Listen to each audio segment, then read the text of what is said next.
Ladies and gentlemen, boys and girls of all ages, welcome to the Paranormal Portal. I'm your host, Brent Thomas, and we are diving into another 2-hour fun fest here on the show. And hope you're ready, because I'm trying to be. I've just been chasing my tail the last couple of days, but everything's going good. I want to give a special shout out to Small Town Ghost Stories. I was a guest on their show yesterday. Or was that? Yesterday. I don't know. I don't know. The days are just blending together. I swear to God, I'm just going. I mean, one day feels like 3 days sometimes, and then 2 days feels like half a day. What? So I want some of those days. Yeah. Well, when I got a lot I want to get done, and then I'm working on it, and it's like, oh no, I'm out of time. I'm too tired. So, but thanks to those guys, I had a wonderful time with them. We had a lot of fun on the show, and I did link it on social media, so if you didn't catch that episode, suckers, check it out. I mean, it was a lot of fun. They do a hell of a job over there. I was so absolutely impressed with the hosts, the setup, the way they do their show. It's really an incredibly top-notch production. And in many ways, it makes me feel like it puts the portal to shame. So definitely support what they're doing. Again, that's Small Town Ghost Stories. Check them out on YouTube. They also have a podcast, so check them out there as well. And ladies and gentlemen, as an announcement, they're going to be on the show a week from Friday.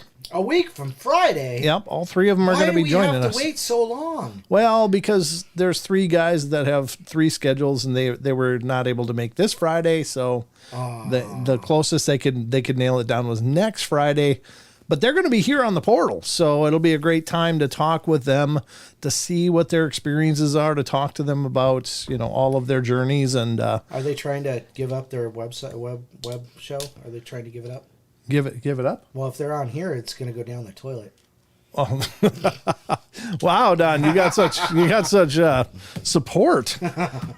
Jesus, you're like the nut cup from hell. Why are my testicles in my abdomen? Oh, it's a Longbeard support. It's like a boot. All right. So anyway, that'll be fun. So I wanted to put that out there. And also, ladies and gentlemen, again, I've been talking to you about this a lot lately, but it's still just as ever important as ever as the date gets closer and closer. And what I'm talking about is Spokane Valley Sasquatch Roundup is coming up, ladies and gentlemen. Yeehaw! And it's going to be Saturday, June 17th, 2023. You going to switch the screen? I did. Oh, wow. I'm just really behind. No, that's okay, Don. I'm not even gonna touch that. I'm gonna leave that alone. It's gonna be a great lineup. They got Dr. Jeff Meldrum, Cliff Barrickman, Ken Gerhard, Michael Freeman, Michael Thompson, and Charles Howard Johnson. Sweet. And I'm going to be emceeing the event. And it says your camera is off. What? Well, yeah, you haven't introduced me yet and turned my camera. Oh, yeah. Don't worry. I'll get to Don. We know he's here. He's right. He's not good at sitting quietly. He doesn't wait for his introduction. He just jumps in. That's good, though. But I have to heckle him at some point. Yeah, well, somebody's got to do it. Absolutely, it's going to be an amazing event. Again, it's 9 a.m. to 5:30 p.m., and there's a VIP dinner if you want to be a part of that, starting at 6:30 to 8:30 p.m., where you can break bread with all these incredible people, and I'll be there too, probably sweeping the floors or something. Yeah, no doubt. Yeah, we got to pay our way, right? Yeah, exactly. So that's going to be coming up in June, so we hope if you want to get more information, you want to be a part of it, by all means do it. I'm zooming into Charles's head here because I'm going to go down and say if you want more information, visit www.exnorthwest.com and you can find out more information. But this is being held at the Spokane Valley Event Center in Spokane Valley, Washington State. So wait, what's that? A chance to win a scenic helicopter flight? What? Yeah, they're going to have a drawing. They're going to have a drawing. Yep, and one of the drawing ticket or prizes is to win a helicopter flight around the area. So he's really into helicopters, isn't he? I'm telling you what, yeah, this guy loves his helicopters. Yeah, Steven's he's a roughneck at heart for sure. He likes the adventure. So But that's going to be coming up in June, so we're really excited about that. Again, I'll be emceeing the event. It'd be great to meet some of you, so if there's any of you in the area or can be in the area that time, it'd be wonderful to say hello and have a chance to meet you, and thank you for being here. But speaking of thanking for being here, how about my good friend, co-host, the Big Toe himself, Mr. Don Longbeard? Hello. Hey, Ro there. How you doing? I almost choked to death. Hold on a sec. How, the older I get, the stupider I'm going to die from something stupid, like choking to death on my spit. I swear it. So anyhow. How did Don pass? Well, he inhaled too much spit. Yeah. He drank the wrong thing. Oh, well, that's funny because when I was a guest on Small Town Ghost Stories, right, we talked about the Queen Mary, the haunted steamer or the ocean liner. Yep. That's over in Long Beach, California. And one of the fatalities there was actually an officer of the crew, and he grabbed a bottle of gin and drank it. But what he didn't know is that a cleaning solvent had been put in there instead. Oh, no. 3 days later, he passed away. That's called an OSHA violation. Oh my God! Yeah. Do you think there was an OSHA back then? No, I think there was a. Oh my God! There was a no-show. No-show, as in no. You shouldn't have drank it. No show. That's what it is. Yeah. Powdered donuts. Yeah, powdered donuts are bad too. Well, and it's funny because I think it was like a pine-based cleaner. Oh Jesus! Well, that's how would you? Well, okay. Yeah. You know what? If it was gin, it's Yeah. made out of juniper berries, so it would taste like pine anyhow. Right. That's Oh, my point. God. It was like, oh, that smells piney. Yeah, it was a good bottle. Yeah, it was a great bottle. 3 days took the man 3 days to. I imagine that was a very painful 3 days. Oh, I bet. Oh, that poor guy. Yeah, gosh. And what do? You encourage like fluids? You try to pass all this stuff out of you? I don't know. But poor guy. But anyway, that was kind of funny that you mentioned cleaning solvents. Oh yeah, these aren't my glasses. No, those are mine, yours. actually. Those are mine. Like, No, those are mine. And they don't really help me here, though. Yeah, not much. Yeah. Yeah, it actually makes because it's for distance seeing. Right, mine too. Yeah, I need cheaters. I don't know what I need. I have like 15 pairs of cheaters, and I don't wear any of them. Well, you're not cheating well. I'm not. You're not a good cheater, Don. Nope. All right. So There's anyway, at least one person on the face of the earth that appreciates that. well, let's get to the news. What do you say, Don? The news. The news.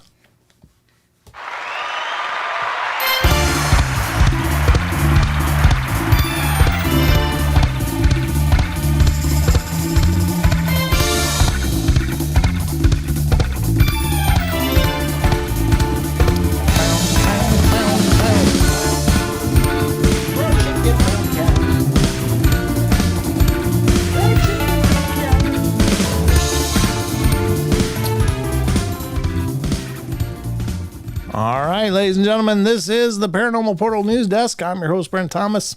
The green thing you're seeing on your screen is the Ghost Radar. We're going to keep it going throughout the show, and we'll do some ITC in a little bit. Huh? So, oh yeah, Don, you haven't been here What? for a few days. Well, yeah. Yeah, well, you're gonna get a little dose of fun coming up. But anyway, so welcome to the news desk. I have pulled up a few stories, not too many tonight. There's a few, but we got some things to go over, and we're going to get to that now. Hopefully, you'll learn something you didn't already know, and hopefully you're okay with that new knowledge. So, some of it is scarring and jarring, but usually it's pretty benign. That's usually just hanging out with us. Right. Well, what? That's Yeah. That's Okay. just being here. Just being here. The first story up on the news tonight, ladies and gentlemen, is coming from unexplained-mysteries.com. Again, please support this site. They do a wonderful job, and I'm a fan.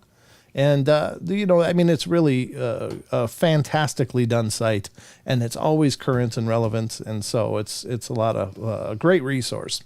So here we go with the first article. Tourist photographs Loch Ness Monster from hotel window. Wow. Yeah. Wow. If you're into potato cameras, this is a great photo. I did get to look at it, and I was like, oh no. Oh jeez. Yeah, All it's missing is a red circle. well, you don't need the red circle because it's in a body of water. But what is in the body of water is anybody's guess. But let's have a look at this. 55-year-old John Payne from Newport, Wales, had been visiting Loch Ness in Scotland when he spotted something unusual. The father of 3 had been gazing at the scenery outside the hotel window overlooking the loch when he noticed something in the water and grabbed his camera to take a picture. I was looking out at the scenery from the window, and this huge thing just appeared out of nowhere, he said. I tried to get a picture, but it was gone, and then it popped up again further down the loch. I took another picture and then zoomed in on my camera and waited to see if it would reappear again, and it did. Wow. It must have been something very large because we were about a mile away from the loch, and I could see it clearly. You wouldn't have been able to see a bird or anything like from that far away. It had to be something large. The images he captured, which have since been generating quite a lot of attention on social media, show a strangely shaped dark-colored object protruding from the water some distance away. Sadly, the object is too far to make it out clearly, leaving a conclusive identification difficult. I showed some people at the hotel, and they were all really shocked, said Payne. I went down to the loch later that day, but I couldn't see anything. Yeah, it just generally doesn't stick around, apparently. So here's the image, folks. There you go. I'm convinced. What? It's like one big blow-up ducky or something. Latest Nessie sighting as tourist snaps a mysterious shape with a huge neck. I don't know if you can go so far as to say that's a neck. On Loch Ness, John Payne, 55, in Newport, Wales, was admiring the scenery from his hotel window when he noticed some strange movement on the loch and pictured this, I guess, dinosaur. This is the emoji, right? Yeah. Loch Ness cryptid. I don't think this is at all conclusive. Is it anomalous? Sure. But it could be a root ball that's coming up from a waterlogged tree that... the thing is, in my opinion, with that, there's no motion. Well, sure. There's nothing to show motion. So right. I wonder if it's just something that blew across the particular part of that. He caught it moving at the time, but I don't see any ripples in the water or anything. I don't see any motion. That's true, and which makes me think it just kind of bobbed up and then bobbed down and then bobbed up. Again, having lived on a lake... I saw logs do this stuff all the time, yeah. And they'd be full trees, but they were mostly waterlogged. But there was enough air in them that they'd keep kind of reaching the surface and then going back down slowly, and then as the current's dragging them along, they'd reach up again, and they were clearly tree roots and kind stuff. Of like me trying to swim. At least you're able to. Well, it's just getting you to take care of your spit is enough problems. Right? Yeah, I know. I think swimming might be a bad plan. Oh, that'd be bad. Yeah. Yeah. So anyway, is this conclusive evidence of Nessie? No. Absolutely. You think it is? Okay. Yeah, I believe it. Mr. I need to see to believe. Yeah, well, I'm seeing it. Well, you're seeing something. I'm seeing it's something. a shadowy blob, but yep. Could it be? It could be. It's not that different from other representations of apparently Nessie, but I don't know. The blobness monster. But you're right. There's no motion being generated by any wake or anything. There is a reflection, it looks like, showing at least part of the neck. It's a whale. What we presume is a neck. Yeah. No. It's a whale of a tail. For sure. You landlubber. All right. So there we go. That's the newest Nessie news. I don't know. I mean, yeah, as time goes on, maybe we'll get some really good captures, and as people, bring better cameras, that might help, or at least get closer. You know, a mile away is probably not your best vantage point unless you've got an incredible lens. So there you go. It's the first up on the news, and it's worth a mention. I do believe there's something in that lock. Don't get me wrong. Absolutely. I just don't know that that's a capture of it. Probably dead bodies in there. No, that's in Las Vegas. Oh, right. Yeah, in barrels.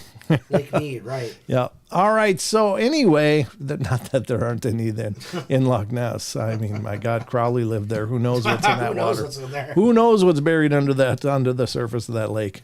All right. Next up is coming from unexplained-mysteries.com is UK's first UFO tour set the focus on the site of Britain's Roswell. Now, I don't know why they call why they're referring to Rendlesham as Britain's Roswell, because Roswell was a crash. And Rendlesham certainly wasn't a crash. No, it was an encounter. Yeah. So, and there was no recovered bodies or debris or any cover-ups of that magnitude. But anyway, let's take a look at the article. It says, UFO hunter Gary Hazeltine will be hosting tours of Rendlesham Forest, the site of the UK's most famous UFO incident. Situated deep in the Suffolk countryside, the forest, which has become synonymous with the UFO phenomenon in the UK, will soon be hosting guided tours heading up by veteran UFO researcher Gary Hazeltine, who has also written a book on the subject entitled Non-Human, the Rendlesham Forest Incidents, 42 Years of Denial. The Rendlesham Forest incident has often been referred to as Britain's Roswell, which, again, I don't think makes sense, but anyway. And in terms of its significance in UFO history, the comparison is well made, he wrote. Yeah, I mean, if you're going to talk about it being a poignant event, sure, but that doesn't make it a Roswell. I just think it's their biggest UFO event. Sure, okay. Yeah. However, I have to say, in many aspects, the RFI, as it has become known, is very, very different in certain key areas. After almost 14 years of public research into the RFI, I can think of no other case that has been subject of so much disinformation and damaging internal witness political infighting. The incident itself began on December 26, 1980, when U.S. servicemen stationed at RAF Woodbridge witnessed an unknown object descend into the woods. Upon investigating, they encountered a glowing metal object which seemed to move through the trees as they approached. When they returned the next day, they found 3 triangular impressions in the ground at the same spot. On December 28th, the object appeared a second time, prompting Deputy Base Commander Lieutenant Colonel Charles Halt and a group of servicemen to venture out into the woods to investigate. I'm sorry, that's Lieutenant Colonel. Huh? They're British, the Lieutenant. No, this is Lieutenant Charles Halt is American. Oh, is he? Okay. Yeah, it's an American base. Well, it's a RAF base, but this was in the American section. Ah, gotcha. What they saw that night would go on to haunt them for the rest of their lives. Our security team observed a light that looked like a large eye, red in color, moving through the trees, said Holt. After a few minutes, this object began dripping something that looked like molten metal. A short while later, it broke into several smaller white-colored objects, which flew away in all directions. Over the years, there's been a great deal of debate over what the object could have been, and the theories ranging from extraterrestrial spacecraft to a nearby lighthouse. These are military observers. Is that a UFO or a lighthouse? Right. I'm not sure. Colonel Halt, however, has always remained adamant that what he had witnessed was no lighthouse. To this day, no definitive explanation for the incident has ever been found. It would be neat to go there in person to this location. Sure. I don't know, to have a look and see if you can get close to where this event allegedly happened. But yeah, that's pretty intriguing. It's certainly an interesting event if you're not familiar with the Rendlesham Forest incident. Yeah, check it out. It's quite a narrative. And Lieutenant Colonel Halt actually made an audio recording of his notes as he was in the field, and he was able to retain that by some oversight or something in the evidentiary process. He was never forced to surrender that, so he kept it and has played that recording. I'm sure you can find it online or something of the notes that he transcribed from it, but it's very interesting. So it really was a pretty significant event, and I believe there was also some nuclear warheads that were disarmed by these UFOs as well. There. Yeah, so it's quite an intriguing topic. So anyway, that's the next story. Hope you guys enjoyed it. Felt like you learned something. Next up, we have another one from unexplained-mysteries.com, and this one is this is kind of I have no idea. I didn't pre-read this. Let me just look. No, it's not too long, but this is from unexplained-mysteries.com. And this is from Modern Mysteries segment. 10 years on, the man who was swallowed by a sinkhole. Oh, man. That's got to be a bad thing. Back in 2013, Jeff Bush had been sleeping in his bed when a hole suddenly opened in the ground and swallowed him up. Wow. It might sound like the plot of a horror movie, but this terrifying story is, in fact, the real deal. A tale which demonstrates that nobody is entirely safe, not even when sleeping in their own bed. This incident, which occurred in Seffner, Florida, in March 1st, 2013, began when Jeff's brother Jeremy and his partner Rachel, who had been sleeping in a neighboring room, suddenly heard a loud commotion and a scream, prompting them to rush through to see what happened. And we ran down the hallway. I flicked the light on and opened up the door, and it's all we've seen was a big old hole. And Jeff was gone, said Jeremy. With little regard for his own safety, he jumped into the hole after him. The floor was still giving in, but the dirt was still going down, but I didn't care. I wanted to save my brother, he said. But I just couldn't do nothing. Oh, that's horrible. I could swear I heard him hollering my name to help him. When rescuers arrived, they were able to extricate Jeremy from the hole, but there was no sign of Jeff. The next day, engineers deemed the entire site unsafe. In the end, the house was demolished and the hole was filled with gravel. No trace of Jeff's body was ever found. Wow, Oh, that's horrible. Wow. Yeah, sinkholes would suck. You think you're on ground. You think everything's fine. Meanwhile, this erosion is happening right underneath you. Liquefaction. Yeah, and it, of like limestone and stuff, and it just goes, just gives. And if you ever watch videos of those sinkholes, God, they're scary. Oh my God, that's just the worst. I watched one the other day. It was on TikTok. I got caught in a rabbit hole and kept going down. I kept scrolling. Came across one at like Louisiana Bayou, right? Yeah. And it was just the side of this. It just fell off. All these trees, all these cypresses fell off into the water, and just all the water just got sucked into it and then blew it back out. It was just incredible. Oh, wow. Crazy stuff. I think, if that's the same one, I think that there was a salt mine where they ended up mining too close to the surface, and they ended up creating a hole. And so the whole pond or slough or whatever just emptied in there and pulled trees and everything down. That's just crazy. Horrid. Yeah. And that was human error, but terrible situations. Sinkholes are no joke. Absolutely not. But yeah. Rachel. Sinkhole? Experts are looking into it. Boy. I like that. Some cut-ups here. We got some cut-ups. That's what we do here on the show is cut up. Cut up a bunch of stuff. Like we're chumming the waters, Don. All right. I'm pretty sure there's a joke in there somewhere. I thought that was one. Thanks, Don. Oh, you're welcome. Did you give yourself the claws? the clap. All right. Here's the next one on the news festival. Unexplained-mysteries.com brings us man throws $200,000 fortune into busy highway in Oregon. He threw $200,000 on the highway. The peculiar stunt not only caused a literal crash and grab among motorists, but also drained his family's entire bank account. Oh, my. Oh, what a dick. Oh, my God. Motorists couldn't believe their eyes Tuesday evening when 38-year-old Colin Davis McCarthy started throwing wads of cash from his vehicle onto Interstate 5. The stunt quickly turned out to be into a race to grab as much of the money as possible, with motorists pulling up at the side of the road and the traffic being slowed to a crawl by the chaos. When the police arrived on the scene, the culprit explained to officials or officers that he was doing well and wanted to bless others with gifts of money. Oh, my. He could have killed people. Unfortunately, though, the money he was using happened to be the entire contents of his family's shared bank account. Wow. A fact which certainly didn't go down well with his relatives.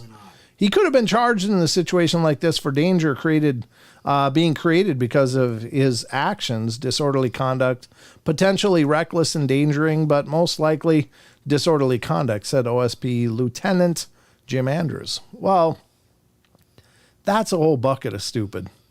I mean, if you don't throw it on a highway, for God's sakes, trying to bless people. Well, they are in Oregon. yeah, but you do it on a city street. Here's some cash. Go buy something. I mean, and giving away your family's money, that's a whole kind of that's a whole nother level of. And why the hell would you throw it off onto I-5 anyhow? You know, I mean, unless it. Wow, that's just dumb. I mean, yeah, it's a whole bucket of stupid. Yeah. All right. Sugar Britches said she'd divorce him. Yeah, no kidding. Julia. Hi, Julia. Julia says, I got Venmo. Oh, yeah, just Venmo. Just Venmo. That's much safer. That's better for public safety, I think. Yeah. It's a lot cheaper, too. Yeah, well, maybe. Here we go with the next. We got one more story after this, I guess, for sure. And this is also from unexplained-mysteries.com. This one is a mystery of the Tully monster may have finally been solved. What's the Tully monster? I don't know. I think I've seen this picture before. Wow. So the long-running mystery of whether or not this is a peculiar prehistoric creature was a vertebrate may have finally have an answer. Oh, how long is this? No, it's not bad. Known as the Tully monster after collector Francis Tully, who originally discovered its remains back in 1958, this peculiar prehistoric denizen, which lived 307 million years ago in the coastal estuary in what is now northeastern Illinois, has remained notoriously difficult to classify for more than 50 years. With a long torpedo-shaped body and two eyes at either end of a horizontal bar attached to its face, the creature's bizarre appearance was unlike anything else known to science. It even had a long trunk-like snout protruding from its head with a teeth-filled claw attached at the end of it. What? Yeah, I guess that's that. Crazy. That's its mouth? I guess so. Yeah, it's like Snuffleupagus from hell. Yeah. Oof. Hey, bird. It even had a long trunk, it said. Wow. For years, scientists have debated over whether the creature was a vertebrate or an invertebrate, but now, thanks to new 3D imaging techniques, one team from Japan may have found the answer that could put this age-old debate to bed once and for all. We believe that the mystery of it being an invertebrate or vertebrate has been solved, said Tomoyuki Mikami, who was a researcher at the Graduate School of Science at the University of Tokyo at the time of the study. Based on multiple lines of evidence, the vertebrate hypothesis of the Tully monster is untenable. That means false. The most important point is that the Tully monster had segmentation in its head region that extended from its body. This characteristic is not known in any vertebrate lineage, suggesting non-vertebrate affinity. Well, there you go. It was invertebrate. So it's more like a pile of jelly or something. I bet it's more like some precursor to crabs or something. You know, it's one of those precursors of those tube guys that go like this. You know, you got the that are in parking lots at car dealerships. Exactly. Yeah, the crazy sale guys or whatever. Yeah. Our sale is just crazy. You'll not believe your eyes. Yeah, well, there you go. That's what a Tully monster apparently looked like. Wow. And interesting. I guess they figure it was all smushy. Yeah. So there you go. Didn't know that before today, I'll bet. You're welcome. Not that it probably makes any part of your life more complete. But Maggie, it's tomorrow. What is? She said she forgot what day it is. It's tomorrow. Oh, okay. Okay. All right. Last one up tonight. This one is having to do with more UFO news, unexplained-mysteries.com. U.S. Senate committee to hold an open hearing on UFOs this week. Right. Like that's what they should be focusing on right now, really? To be redacted. This hearing will reportedly focus on addressing concerns over a growing number of UFO reports.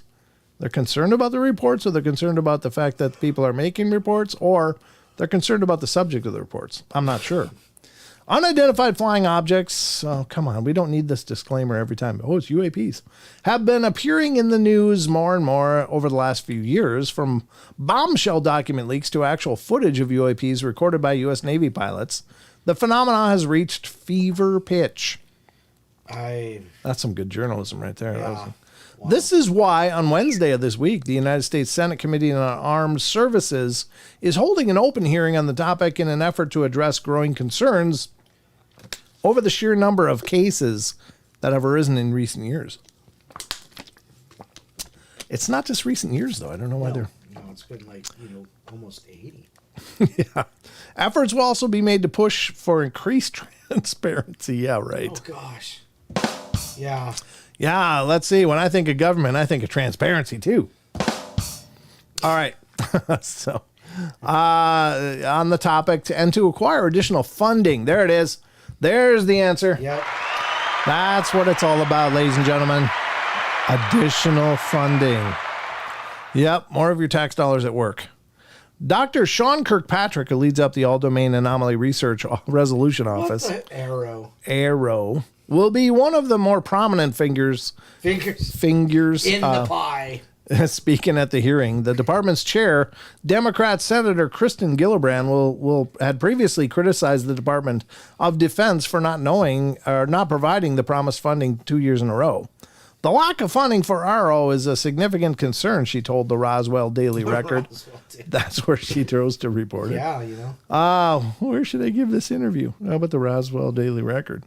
We need to ensure that our government is taking UAP issues seriously and dedicating the necessary resources to improving our understanding and response capabilities. We've probably other things we should be focused on a little more urgently, but Democratic senator, is that what it was? Yes, yeah, Democratic senator Kristen Gillibrand or Gillibrand. About UAPs, UFOs, whatever. Of course. Well, me too. I don't know. Well, of course, we're, I don't know why to worry about them. I mean, there's nothing we can do about them anyway. Well, yeah, they're either a higher intelligence or we're they're definitely a higher intelligence. Look at the bucket we're dealing with in Washington. Yep. All right. So anyway, folks, that's going to wrap up the news for tonight. So I hope you guys enjoyed it. Let's get back to the rest of the show. Right, Don? Yes. Here we go. Hang on. We're going in. You're going out.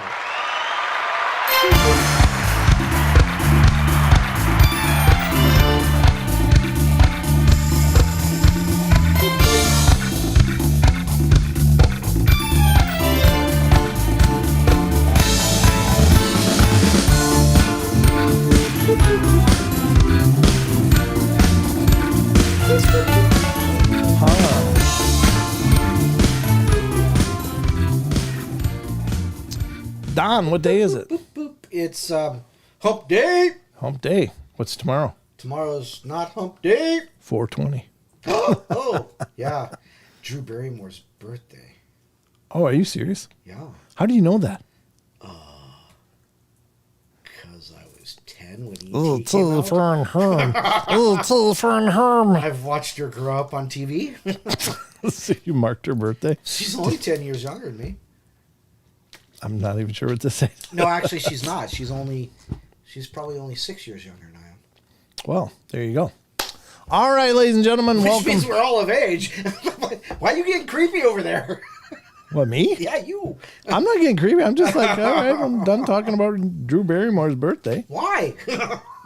Because it's not paranormal. This is the Paranormal Portal, not the Hollywood birthday report. Dang it. You know who else's birthday is tomorrow? I'm sure. A very famous German. Okay. All right. So, ladies and gentlemen, it's time for the rest of the show, or at least the next segment of the show. And this is one that I have to offer an apology. I've just been swamped the last few days. I literally posted the question of the week just about an hour before the show because I just remembered I needed to post a question to the Discord an hour before the show. I already have one for Friday. Thank you, K-Love. I appreciate that. But I came up with one. Green now. When did she turn green? Is K-Love a girl? Yeah. Kid guy? Okay. Yep. Okay. She's a girl or female. I think she's a woman, but she is a member now. Yeah, I see. Thank you for that, by the way. I do have to update the ending credit scene to include your name, but thank you so much for becoming a member. That really is awesome. I appreciate the hell out of that. I appreciate all of you, though. So let's get to the next part of the show, Don. What do you think? I try not to because it keeps me out of trouble. Clearly. Thanks. I meant that in the most endearing way. Works. Okay. Endearing way possible, of course. Mm-hmm. All right, so we're going to get to the Discord question of the week, ladies and gentlemen, where we talk about questions that we pose to all of you to hear your responses, and these are a lot of fun. I enjoy them. And today I did more of a survey question, just because there was so little time left. I didn't, have a real robust question lined up for you guys. So we're gonna do this one, but it does help me because I like to ask you guys what you like, what you like to see, what what you'd prefer to see on the shows. Look, these guys joined us not knowing what the hell we were about to begin with. So I think they're pretty okay with whatever comes out. Well, they're like, oh, let's watch these. Well, I will say I haven't gotten any hate mail, so that's going good for now. But let's get to the question of the week. Okay. What do you expect? So I guess we have a pretty understanding group anyway. You guys put up with a lot of stupidity here, so we appreciate that because we'll bring the stupid, you bring the patience. There you go. So we're going to get to the Discord question of the week, ladies and gentlemen. And again, short notice on this one, but I see more of you are weighing in as I speak. Yep. So thank you for that. And Don did post a link, right? I did, yeah, a couple times. Couple times Don posted a link. If you are not currently a member of our Discord, we'd love to have you become part of it. So just follow the link that Don gave you, and that'll bring you to our Discord. And here we go for the question of the week. Don, what do we got? The question is, sorry, been absolutely swamped for the past few days. Oh, that's what he's saying. Yeah.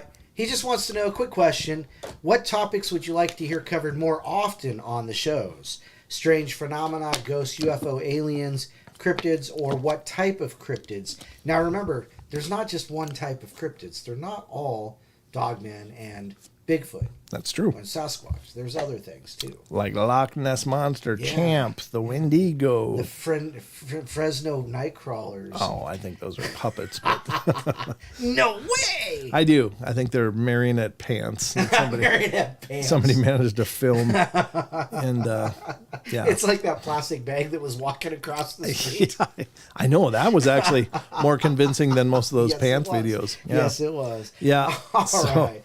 So Smoke and Joe says strange or unusual phone calls like to Art Bell or strange 911 calls, creepy voice emails. Yeah, those are pretty cool.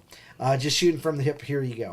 Thank you. All of the above. Maybe it's all connected. You know, James Jack F. Yeah, you know what? I believe it is. It all comes together somewhere. Yeah. Absolutely. Absolutely. Chucky Danger says, I quite enjoy the mixed bag. It helps prevent strain of overanalyzing specific topics. Good point. I wouldn't mind hearing more about OPARTs, artifacts out of time, or strange architecture of ancient megalithic buildings. Lots of strange phenomena there is. Of course, if the topic comes relevant, the news of the week, that could be good to discuss while the iron is hot. Mm-hmm. Yes, nice. Hard to pick because I love it all, says K-Love. B. Morris says, I also like the mixed subject as Chucky and K-Love above me. I remember reading from the National Enquirer when I was young. The hot sheets. The original hot sheets. Yeah. I was young. Friends and I would read articles and let the comedy ensue. Yeah. So basically, we're just your friends from old. Is that what you're saying? Or we're your new inquirer. Either way. You know, we talked about this stuff when I was a kid. These guys are great. Oh, boy. John says, I love all the subjects. Storm 00, I have to agree with the rest of the gang. All the topics give us more information as to what's possibly going on. Oh, good. Donkey Kong, who I bet is Bowser in the chat. Aliens, I find them unnerving because it's the feeling of not knowing if you're being watched. Good point. Shepherdess, maybe some more miracles or unexplained stuff of the religious world. Doesn't have to be Catholic, Christian, of course. But I like the variety you got going on, too. Well, remember, we talk about Jinn all the time, which is Arabic and Muslim. So, you know, we do talk about other things. We also talk about, what other things do we talk about? Well, we talk about near-death experiences. Well, yeah. We talk about divine intervention. All the time, yeah. I like covering angelic stories and stuff. And by the way, as a side note to all of this, if any of you see stories you'd like to see covered on the show, email them to me at paranormalportalradio@gmail.com.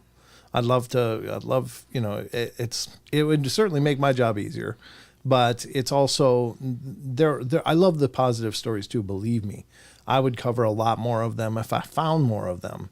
But the paranormal is filled with all the dark and spooky, and every once in a while you find a gem of something really positive happening, and I love those because I think that's just as common probably in most of this as even the dark and spooky stuff is. It's just maybe often attributed to religion, you know, more often than it is paranormal. And so I probably need to look at religious sites. But anyway, yep, continue. Sorry. So Maggie M10, she says astral travel, out of the body, and NDEs, etc., etc. Phenomena, please. Also love it all too. Luna Moonicorn. I just inherited a bunch of Skylook issues from 1974 and 75, and now I'm obsessed with UFOs. Sure would like to hear more about the UFO stuff, but ghost stuff and cryptid stuff too. Okay, really anything. I love the portal. It's the best. Aw. I trust your judgment. Oops. Never trust our judgment. I'm gonna put that on my desktop. There you go. The coincidence stuff from a few weeks ago was fun. Anything really. I love to hear about any investigations you've done. There you go. Oh, someone else was typing too. I think it was Maggie. I think Maggie was typing something up there just a second ago. Yeah, we'll let him finish. We'll come back to that. I would like to say, yeah, I mean, I like covering many different topics on the shows that we don't have guests because I don't want to just cater to one group and just say, well, we're going to do Bigfoot, Dogman, and then a ghost, and then Bigfoot, or whatever. I love all of it too. And I think that it's all incredible. And I do think what was mentioned before is that there's threads that seem to connect all of it. And perhaps it's just demonstrating the incredibly dynamic nature of our reality. Because, as I've said on the show here, and as I said on the show on Small Town Ghost Stories, it's like what? Yeah, well, it's like we're conditioned to see reality as this rigid construct. But these things happen, and they seem to demonstrate that everything's much more fluid than we believe. Right. And I think that that's a huge takeaway. Because if we realize that reality is dynamic, then maybe we can adapt technologies that utilize that and can help us move forward using that more dynamic version of reality rather than this rigid set of rules and constructs. So, and yeah, as Don stated, I say that all the time too, but it's breadcrumbs. This is the breadcrumbs. Ghost Spike, Justin said. Okay. Just info arsonist. Was there? Okay. I didn't see it. It looks like it's off the screen now. It's moved so I was waiting to see if another one popped up. I did see someone else was typing. Actually, Megan says, "Oops, no, I just meant I didn't close out Discord. So it was just showing right there." Awesome. Nice job. All right. So there you go, folks. All right. I was just looking at the chat to see if anything else came in. Please no more women in white, maybe a dark brown. Okay. Well, we're all inclusive here on the portal. So, anyway, that was the question of the week. Again, I apologize for the late posting and the late hour of trying to get your input, but I appreciate your guys' feedback. I do think that there's probably more subsets of things that we need to explore more often on this show. We end up hitting the big ones, Bigfoot, UFO, Dogman, once in a while when I can find something relevant to bring. It's harder to find information on things. And again, that's where I say to you guys, look, if you find something that you find very interesting and would like to, send it over to me, I'll definitely cover it on the show. At some point, I have a whole tab farm of you wouldn't believe the number of open. You would not. I'm surprised this thing actually moves with the bog he's got going on. That's because I jacked up the RAM in this. Yeah, thing. You'd have to. I did. I maxed it out. Gosh. Like 64,000 gigs of RAM. Yeah. To keep the Windows from crashing. Holy crap. I'm asking a lot of this old computer, but that old computer, it's probably about 5 years old now, isn't it? Yeah. Yeah, that's getting old for technology. That's true now. Yep. So anyway, thank you all so much for your input on this. I appreciate it, but we'd love to have you over here in the Discord if you're not already, to weigh in on these things and make your voice heard. Also, there's so many amazing discussions going on. Just recently, I saw Maggie posted something. I think it was Maggie. Maybe it was K-Love. One of those two posted something in the ghost thread about the Davenport Hotel. And I can't wait to check that out. It was right here. This is K-Love's post because this is where I investigated with Charles. Right. And I have a bunch of videos that I'm trying to compile into an episode for the members, and then everything that I release will be available to everybody. So please don't feel like you have to become a member if it's not something you can afford to do. Right. But I do need to make things available to members first because, you know, I mean, they really are helping out a ton. And so I will release, there's a videos right now that I'm working on. And once I get those done, then I'm going to start on this Davenport Hotel one. And I was just across the street from that just a week ago. Oh, yeah. It's a beautiful, beautiful hotel. It's so amazingly beautiful in there. You feel like you're in a European castle. It's just so striking.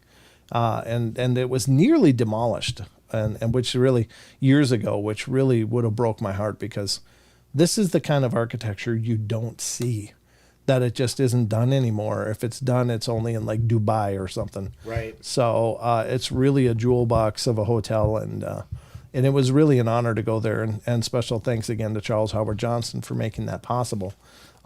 He brought me in on his investigation, and we had just a ball. So, and it's also where I first saw one of these utilized in ghost research. What the hell's that? A cat ball. But when they move, Oh, they activate. And I saw one of these activate. so like you just set it down, and once they touch it, it goes out. You set it down, the light goes out, and then you touch it, and it. I'll just put it here. And it's part of our next segment that we're going to get into now. So, ladies and gentlemen, this has been the Discord question of the week. So, thank you, everybody, for your input. And let's get back to the rest of it. That thing's mesmerizing. It is. And now it quit blinking. So, if it blinks from now on and nobody's touching it, that's definitely paranormal.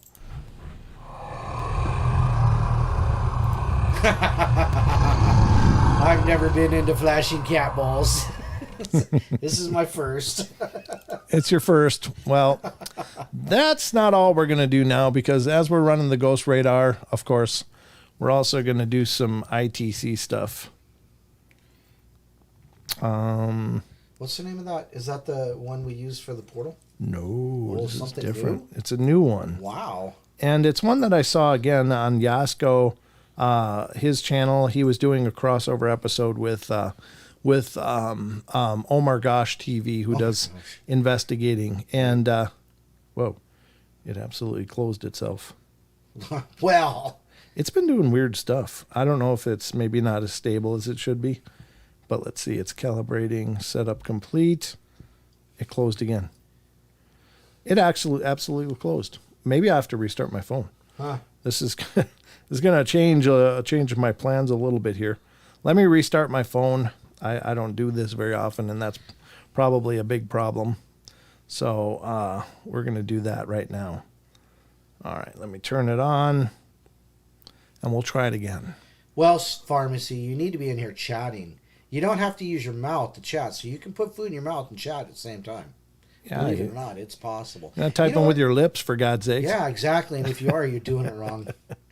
Let's do shout-outs real quick while he's doing that. Let's do that. So let's do this. So I got to. So if you're not chatting right now, you're not getting a shout-out because, like, you know, that's the way it works. Aggressive Progressive is here. B. Mora, Birdie Cuddy, 1978. Bowser. Birdie Cuda. Birdie Cuda. Yes, Birdie Cuda. Got it. Okay.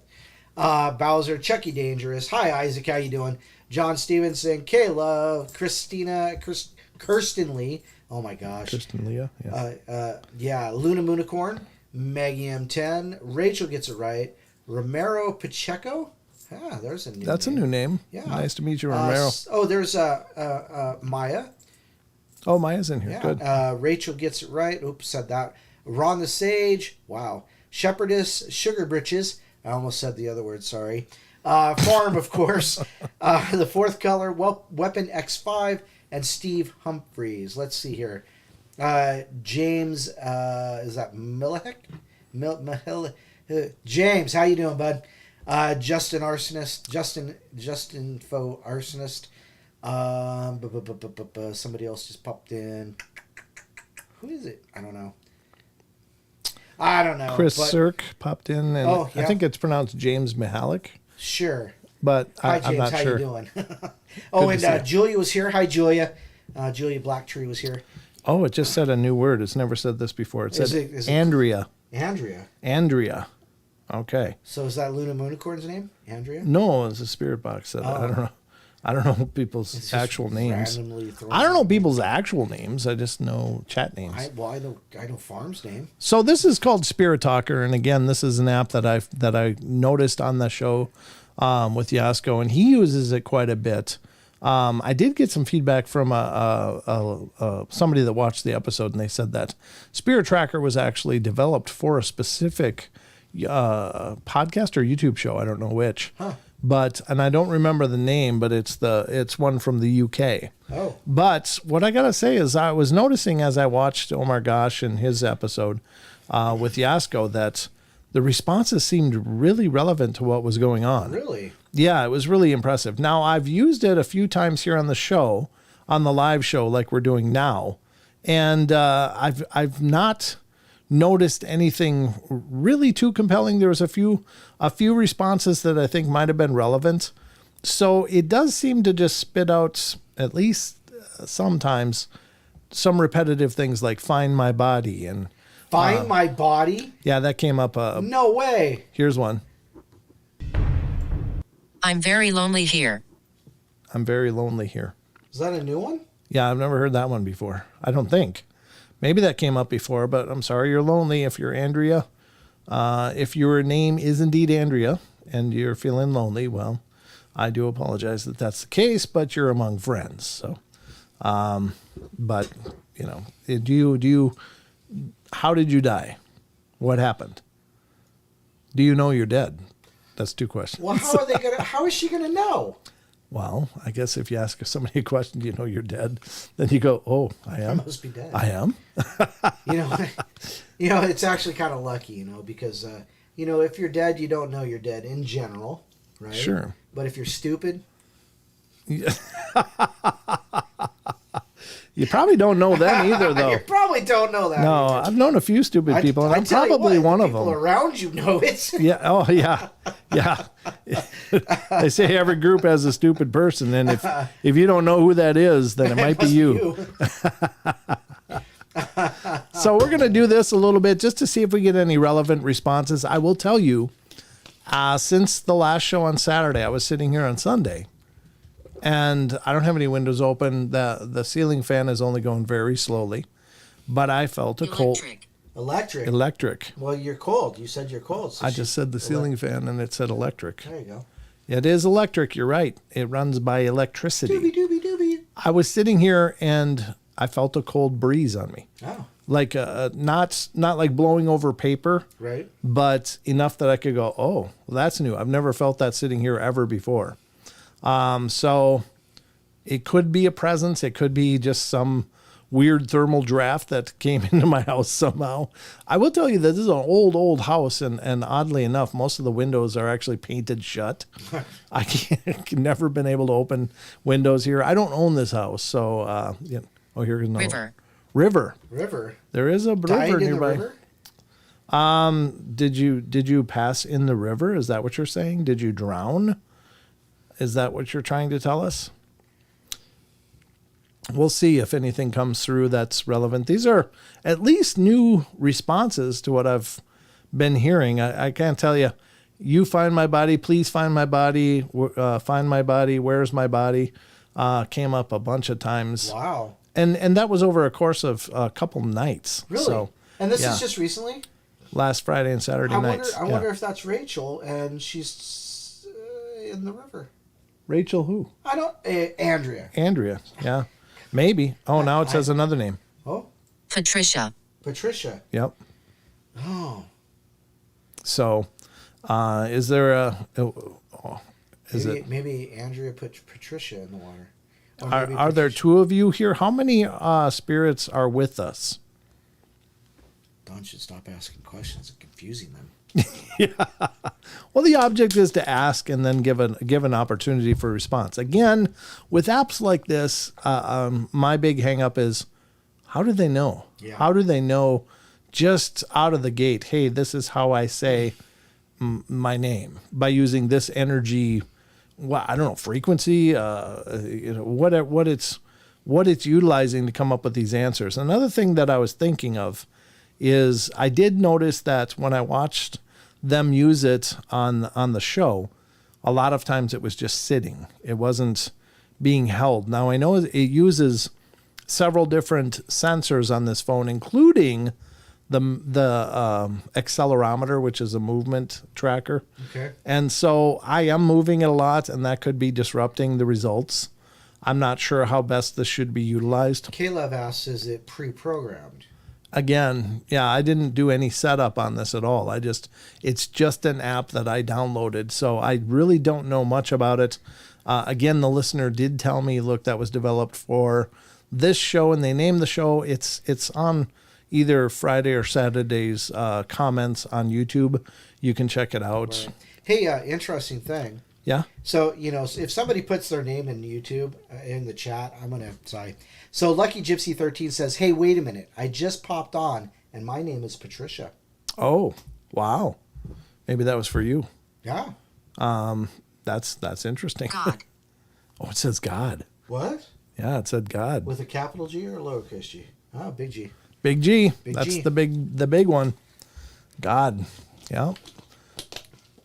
Huh. When did you die? Do you know when you passed from living? I mean, not that you're not alive You now. have great questions. Not really. I'm stumbling all over myself here. Trying to think what to ask. If any of you have questions, let me know. Let me know in the chat what you would like to have asked.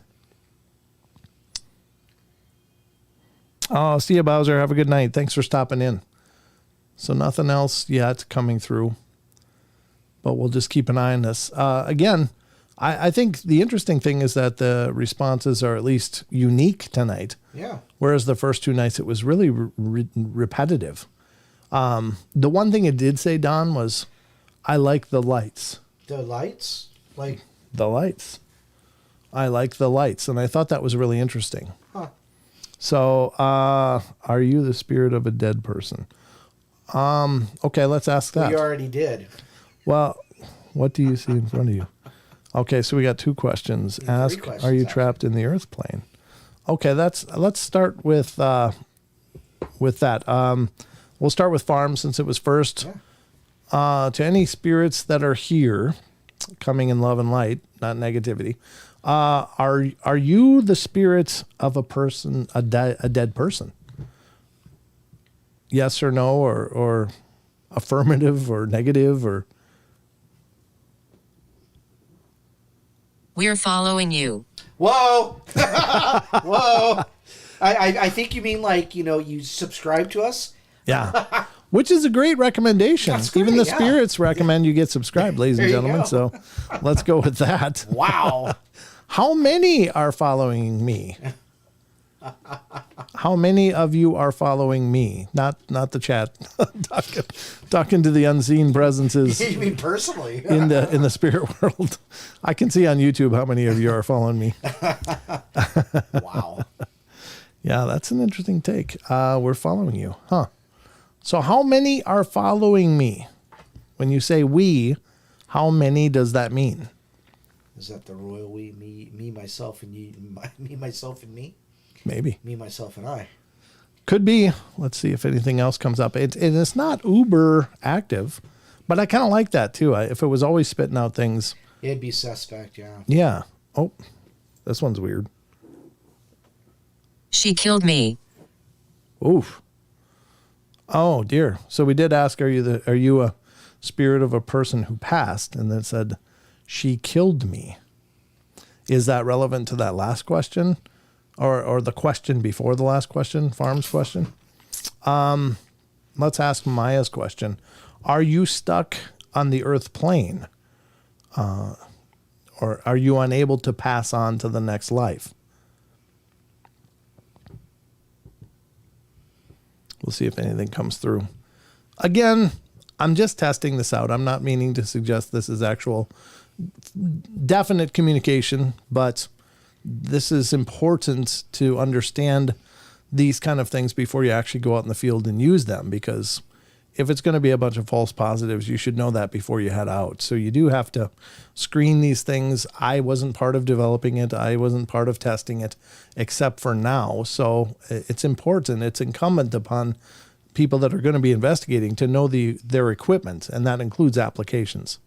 So to learn how to discern things. Like we use a portal a lot, which is based on the Charles Huff or Steve Huff build, the portal box, and it's uses a database of partial words, and you have to get used to listening to it because everything it spits out is not paranormal, but you have to get used to discerning what is just the gibberish that it just cycles through and what is actually responses. And you really have to weigh that against, with any of this stuff, you have to weigh it against response and response time. It should be somewhere near the question. Otherwise, it's hard to quantify. Right. Use something else. Use something else. This did come up one other time. I would prefer to use this right now, but on the computer, there's also a ghost radar, as well as this little ball. Yes. This ball right here. If you cause that to light up after it stops flashing, we'll know that you are truly here. So, Or just making a long distance call. no. Yeah. So use something else. That is interesting. It would be, You know, you do have this Tesla coil. yeah, I've never gotten that to do anything. It's a spirit radio. Yeah, there you go. Built on Nikola Tesla's spirit radio build, and I didn't actually make it. Now there's another name. Alexander. Alexander. Okay. Huh. Now, interestingly enough, last Friday and Saturday, I got a message that came up a few times. The man is scaring me, or the man scares me. Wow.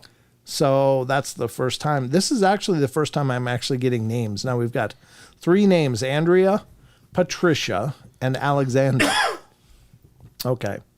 So I don't know. Are there 3 spirits here that are trying to communicate? Or how many of you are here? Now, interestingly enough, the ghost radar is really dead. Anything, yeah. Yeah. So it would be nice if we could corroborate the ghost radar with the app, possibly with the ball. If all 3 go off, it's like Well, the ghost radar has a word generator too. it does, but I've never found anything except for very rare exceptions that those words are even relevant to anything. Well, if they could become relevant right now, Sure. that would be certainly Yeah, the interesting. ghost radar also has the Here. It says here. Where is here? Are you standing next to me? Are you standing next to Oh, Don? please don't. It's okay, Don. I had Taco Bell for lunch. Yeah, you might want to keep some distance from Don. I'm just saying. Or where is here? Are you watching for any more questions? I am, yeah. I'm sorry, I lost the ones that we had before. You've already asked those. The next one was Are you trapped in there? What do you see in front of you was Rachel's that's question. right, yeah. What do you see in front of you, spirits? Can you let us know what you see in front of you?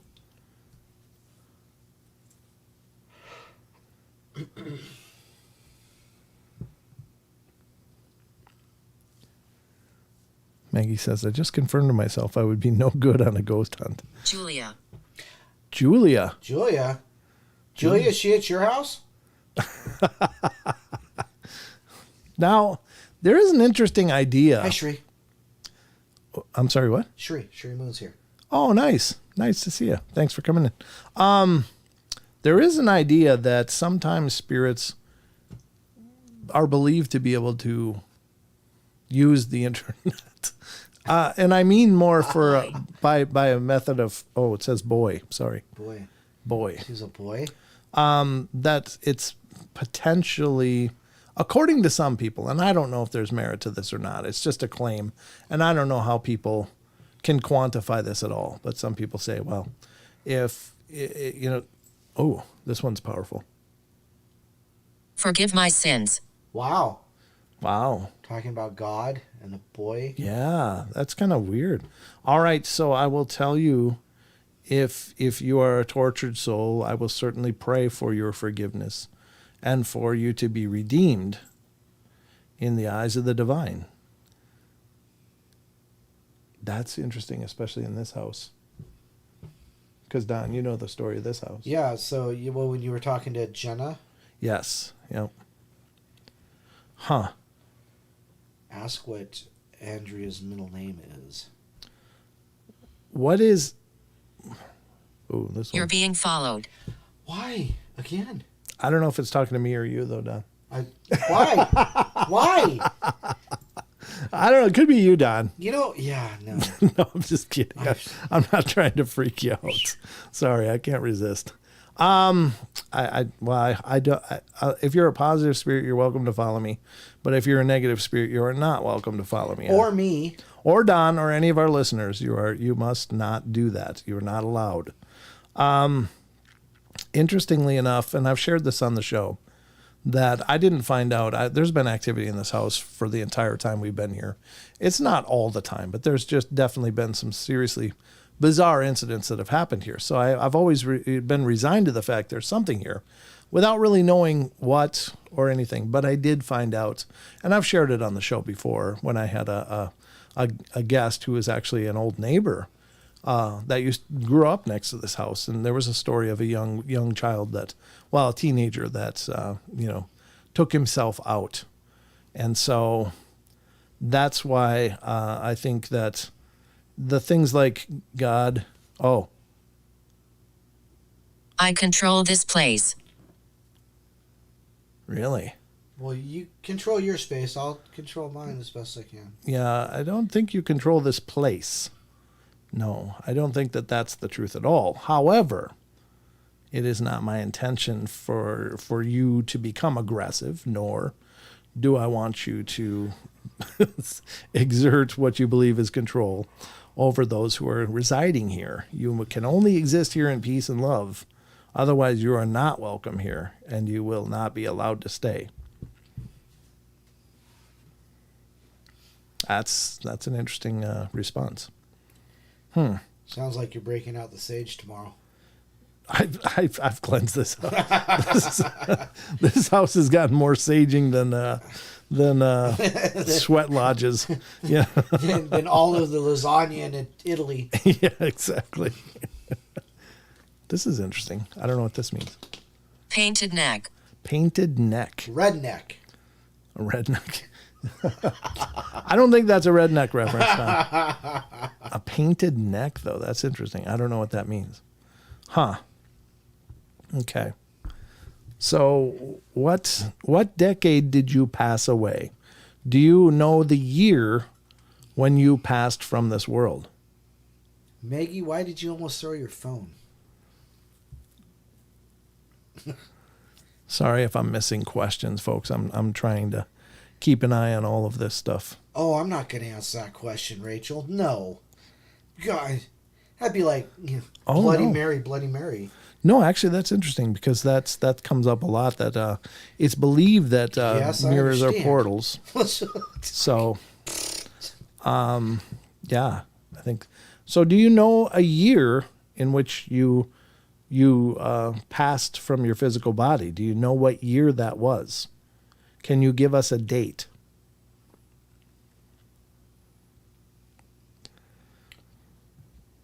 Tattooed neck. Neither of us have tattoos. No. Well, I we don't got- have neck tattoos. I don't have any tattoos. I got too many scars. Yeah, that's what you need tattoos for. I'm covered in different scars. So I decided that was my body art. Medically induced, but yeah. What did Trace ask? Who's got the neck tattoo? Yeah. Victor. Victor has a neck. I know a Victor. He's probably got a couple neck tattoos. Oh, okay. Yeah. Yeah. So apparently there's no date coming out. And that's what I mean with these things. It's hard to really truly quantify what is a genuine response versus what is an algorithm that's just generating something. And I haven't dialed this in enough yet. Justin, our friend, the other day, Justin Goodearth? Good Earth, thank you. God, why was I just dead for that name?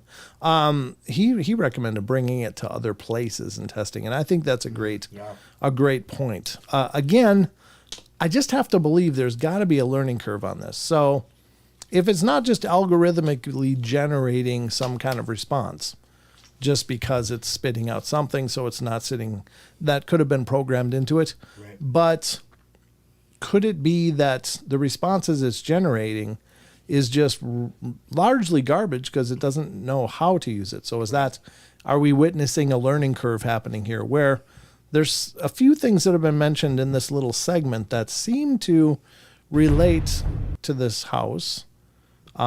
Certainly tragedies and such. I think, and asking to be forgiven, I think is very powerful. But it's also kind of generic. It wouldn't be, I don't know. I don't have the ability to look at the coding. I don't know what is programmed into it or how, it truly, the mechanics. Kiss. Right back at you. Kiss, kiss. So we'll just keep playing with it and seeing. Again, there's 3 things: the ghost radar. So it's 2 electronic things.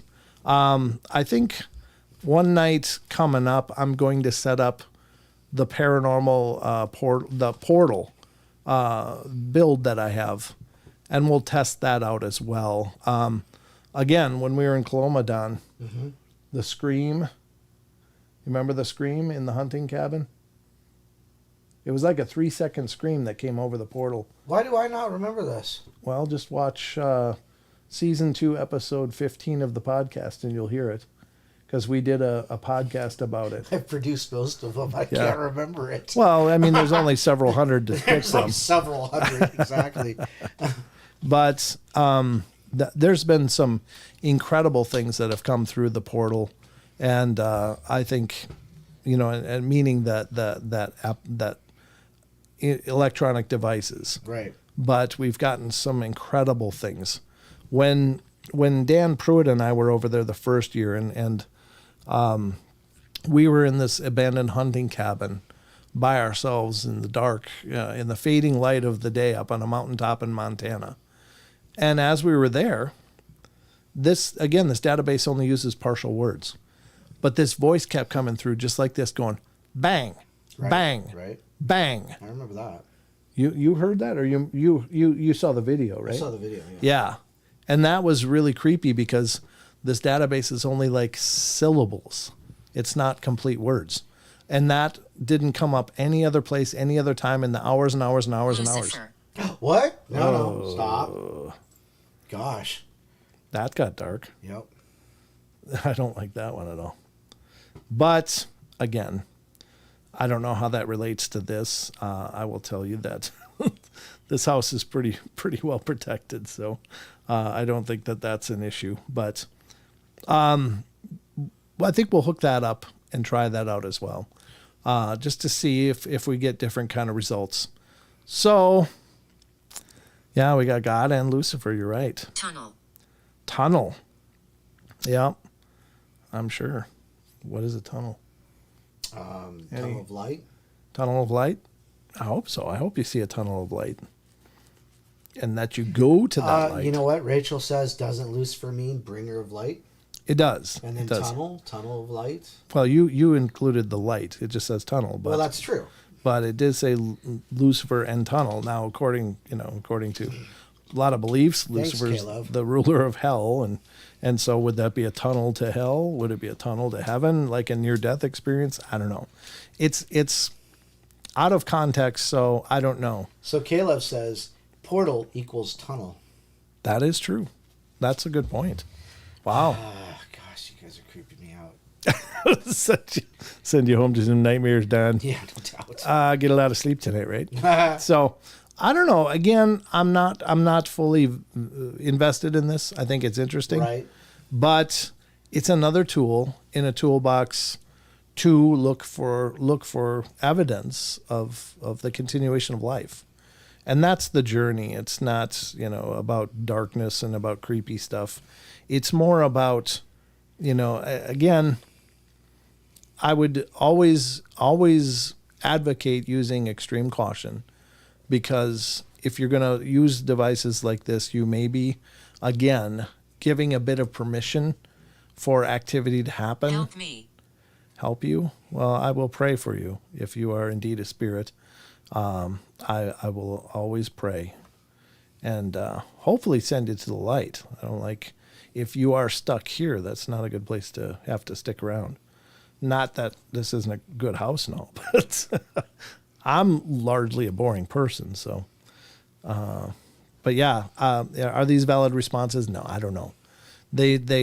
Some of them maybe, but I don't think that most of what was spit out tonight is truly compelling, but it's interesting. Yeah. So take it with a grain of salt. Again, I'll continue to test this both on the show, and I'm going to try it at different location here or there. And if I do an investigation, again with Charles, I'll certainly whip this out and we'll see if we can get some.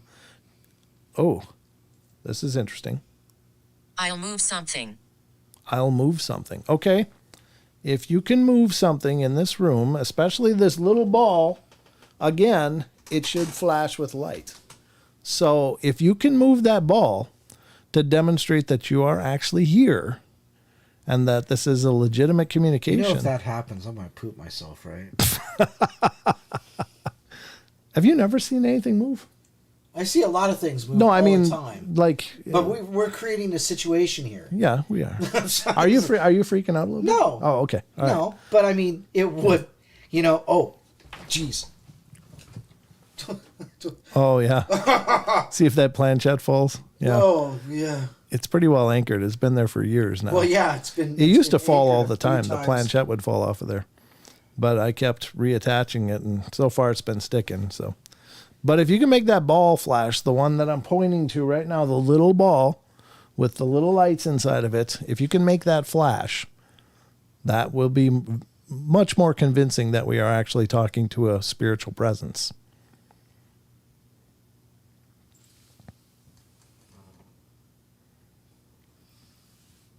We'll see. Again, I hope you guys are okay with this, and I'm not trying to freak anybody out or make anybody creeped out. The pursuit for me in the paranormal is always to try to understand what is going on. Now, people have ghost experiences whether they're investigating or not. Most often, when they're not investigating, they're just average people doing their average things, and something strange happens. Jackie says it looks like Don might be wearing brown pants. Push. Push? It says push. Okay, push something. Yeah, push that little ball. If you push that little ball, it may very well start blinking, and if it starts blinking, we will know that you could actually be here with us. Right now, it's not really convincing. So, if you could, please push this little ball that I'm pointing to. If you wiggle it, move it enough, it will start flashing. So, if you wouldn't mind, if you are able, please push that ball. But if you're king, go the hell away. Yeah. Oh, Father Mike's here. Father Mike is here. Father Mike, we're playing with an ITC app. This is called Spirit Talker.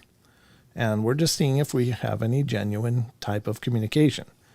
Again, I think many, if not most of these apps are very gimmicky. Mm-hmm. I think that they just spit out things. They spit out sensational things quite a bit. Yeah. I don't know if this is one or not. Again, I watched it on an edited program. Right. But the responses seem very, very much dialed into what was going on this program. Could it all be chance? If what I watched is legitimate, it really did seem that there was actual communication going on. Now, I don't know if this app is any better designed than others, or if it's designed differently than others, or if it's just a luck of the draw on that show that they got answers that might be. Morris. It says Morris. The cat? Cat ball?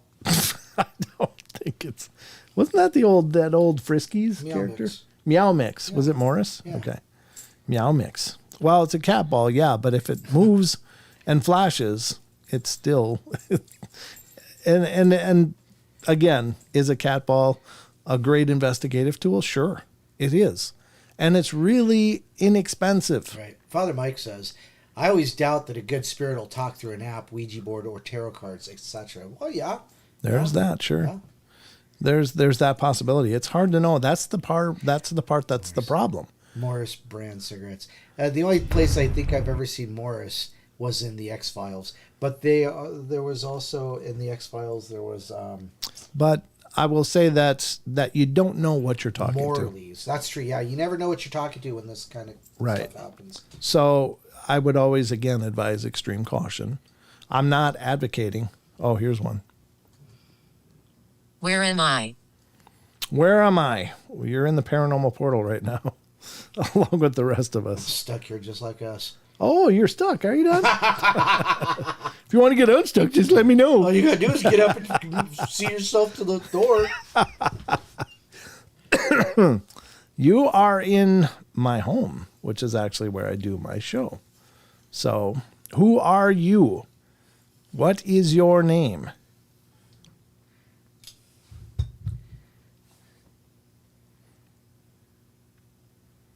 Again. Is that a canned answer? Where am I? Sure, it could be. Could be like Find My Body, which came up the other nights. I don't know. Oh, well, thank you, Trey. She says at least we're stuck with cool people. There you go. I'm still waiting for something to move. I think she was talking about the chat. Oh, not us? I don't know if it's us. Hopefully it's all of us, the chat and us. But anyway, I don't want to waste much more time on this. I just wanted to have a chance to share. Oh, it says.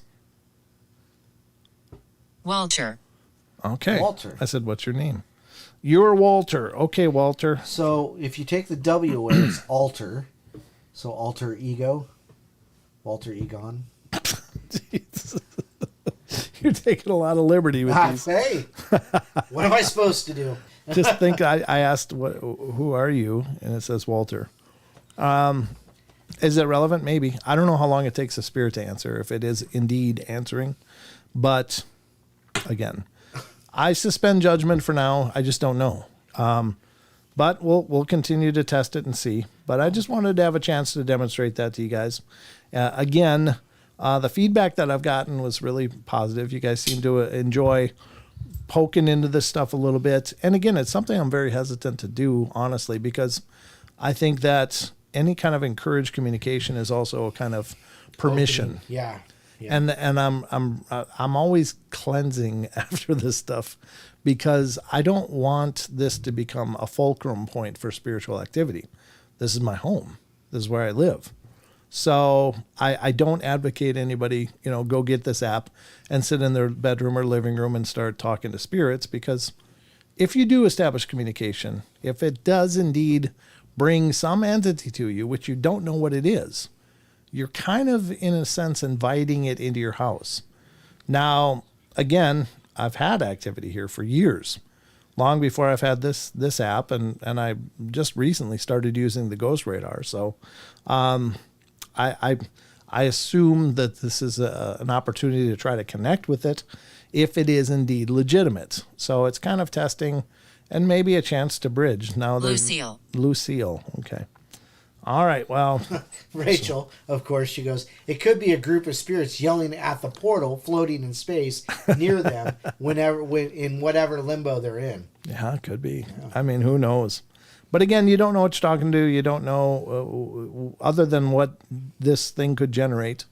But the ball never flashed.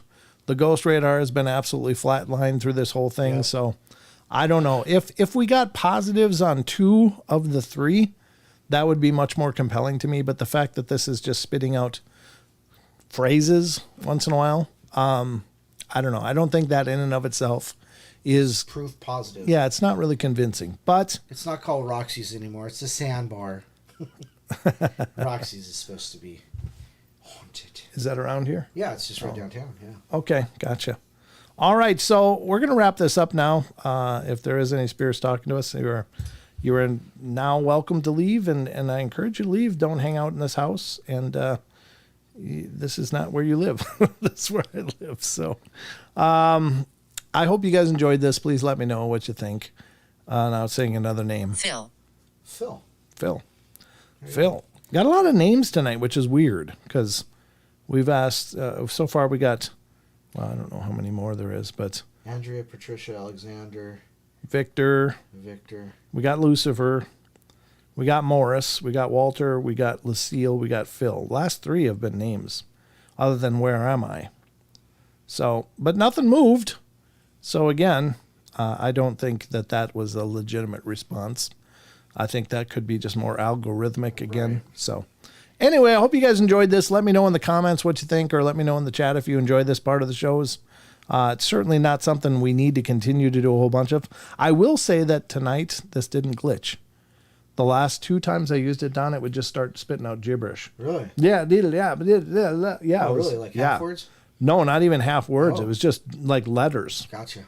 B, Scott, J, F, K, and it would just numbers, letters, all kinds of stuff just got spit out of this thing. Wow. So I didn't know if that was just the instability of the app, or is that possibly the learning curve? I don't know. So anyway, we're going to wrap this up, and we're going to end up with some cryptid corner. So hope you guys are interested. Keep an eye back here. I'll leave the ball active. If it starts flashing, let me know, but I'm going to be reading. Also, isn't there an eclipse supposed to be happening? New moon is happening, but I don't know about an eclipse. Hybrid solar eclipse is, yeah, 420? Yeah, 419. That's tonight. Yeah. That's tonight. Oh, is there a lunar eclipse? It's a hybrid eclipse. Ooh. It's a hybrid solar eclipse. The first of its kind in nearly 10 years is on its way. Rare celestial event. Begins at 10:37 Wednesday and lasts until 1:56 Eastern time. Is the sky so we're clear? In it right now. Is the sky clear outside? I doubt it. Yeah, it hasn't been. It's not really often clear up here. That's the problem. It's mostly cloudy here, so it's not really a good eclipse viewing night here. But I hope you guys get out and chance to check it out. Julia's going to go out and look. So yeah, good, because she's only a couple miles away. Okay, all right. So let's get to the cryptid corner and visit some of this. Find out just what's going on in the world of creatures and oddities. I was going to do some UFO stories, but I'll do those next time. Maybe on Friday night or Saturday night. We'll see. But we're going to head to Sasquatch Chronicles blog. There's a couple short ones here that I want to hit. And then whatever time is left, if we have time left, we'll go to Lon Strickler's Phantoms and Monsters and see what he's got cooking over there. So are you ready, Don? Sure. Let's do some cryptids to wrap up the Fun Fest tonight. Again, Sasquatch Chronicles blog, ladies and gentlemen, please check it out. Sasquatch Chronicles, of course, is an amazing podcast all in and of itself, but the blog is a whole nother leg of what Wes is doing, and he's always updating this and keeping it current, so definitely check it out. This one is from Sasquatch Chronicles blog, April 11th, Unusual Lights in the Forest. So Julia says it's clear outside. Oh, good. Okay. Well, maybe we can see it. Are you seeing any eclipse? Is it not yet, or is it? No, we should be starting it. Okay. So it should be starting. Okay. All right. A listener writes, I'm writing you from Big Bear, California. I hope this email finds you well. I'm reaching out to you because I would like to share an experience that my girlfriend and I had while hiking in the forest, as well as an encounter I had while piloting a small aircraft. My girlfriend and I were on a hike in Big Bear when we saw some unusual lights in the forest. Yeah, or lights in the forest are really bizarre because it's hard to know what they are. They seem to be sentient, like they move around the trees and stuff and seem to have an intelligent path. But I don't know that they're UFO or spiritual or something else. They're really strange. The lights were acting in a way we couldn't explain, and we're left wondering what we had just witnessed. In addition to this experience, I also had a sighting while piloting a small aircraft. While flying to Vegas, I saw something I can only describe as unexplainable. It was a strange object that was moving at an incredible speed, and it seemed to be completely unaffected by the laws of physics. I know it sounds crazy, but I can't explain what I saw any other way. I'd love to speak with you about these experiences and hear your thoughts on what they could be. Yeah, I think pilots probably maybe even more commonly view things than what we hear about. Well, yeah, because if they're above the clouds, especially on, crappy days, Right, but even then, though, I don't think we often hear about it because I don't think most pilots want to be that guy. They don't want to. They want their license snatched. Right. Even though I think now more than ever, people are having more discussions about weird things in the sky than ever before. I think that's awesome, but I still think that there's quite a a large amount of people in this world that just don't, they either don't want to think about it, or they just don't want to entertain the idea, or it threatens their paradigm, or Right. they just think it's bunk. Right. And in any case, it certainly could be career suicide or for any number of reasons. And quite honestly, I think if pilots come forward, they generally, by the FAA, have a bit of paperwork to do to make an official report. So I think there's a liability in that. But I think the lights in the forest, I think, to me, are very interesting. I know Wes has witnessed those personally and found that they were very bizarre, but seemed to move intelligently and seemed to be checking him and his brother Woody out years ago. So it's some pretty crazy stuff. I don't know. Again, I tend to think that maybe they're more spiritual in nature, or at least some kind of energetic entity that we don't understand. Sure. But they are interesting nonetheless. So I do believe that's a very genuine phenomena. So next up, from Sasquatch Chronicles blog on April 11th, it took off smashing and crashing through the trees. A listener writes, I went hunting with two of my uncles around 2016 in a WMA, I don't know what that means, in southwest Oklahoma, where I hunted solo frequently. I had one uncle ride with me and the other followed us in his truck. We left super early around 5 a.m. out of Lawton, Oklahoma, to Waurika Lake Wildlife Management Area in Waurika, Oklahoma. We parked and had my tailgate down, and both uncles had crossbows, and I had my compound and a little 38 on my hip, just in case of snakes. And we were gearing up on the tailgate with only the bed light barely lighting up the bed, and it was pitch black, zero visibility other than the dimly lit truck bed. Maybe 15, 20 feet behind us, Ooh. it roared. Wow. Ugh. God, that's got to reset your pulse. Yep. That's like audio CPR. Audio defibrillation. Yeah, it started off like a growl/yell, and it rattled my chest, and the volume was immediately at full capacity. It didn't take any time to build up, and it tapered off like a scream. In they moments, all three of us jumped into the bed of the truck, our butts to the cab, staring into the darkness, but did not see anything. It then grunted a couple of times, and then you could feel the ground shake as it took off, smashing and crashing through the trees. I pulled the little pistol out and had it pointing to where the sound came from as soon as we lined it up to the back window of the truck, but seeing nothing, I never fired it. We stayed there for almost an hour, and nobody said a word. I don't blame you. I think I'd sit pretty quietly, too. Yep. At first light break, we got down and each grabbed a bucket and spread about 10 feet apart and just sat right there by the trucks. It's like we were all trying to be tough and not talk about how terrifying it was. But we were not going to leave each other's sight on the vehicles to go off into the woods alone. We stayed for a couple hours and then loaded up and went home. It's been at or over 7 years now, and we still have never talked about that day. What did they need the buckets for? Sitting on, I think. Oh. Like they're stools. Oh. I've never heard anything like it, and it was close. Wow. The only animals in the area are deer, wild hogs, and occasionally mountain lions are released on the wildlife management lands if they are caught closer to small towns. But I've heard big cats before, and this was not that. The stomps as it ran off were definitely two legs, and the crashing was ridiculous and could be heard for almost a minute.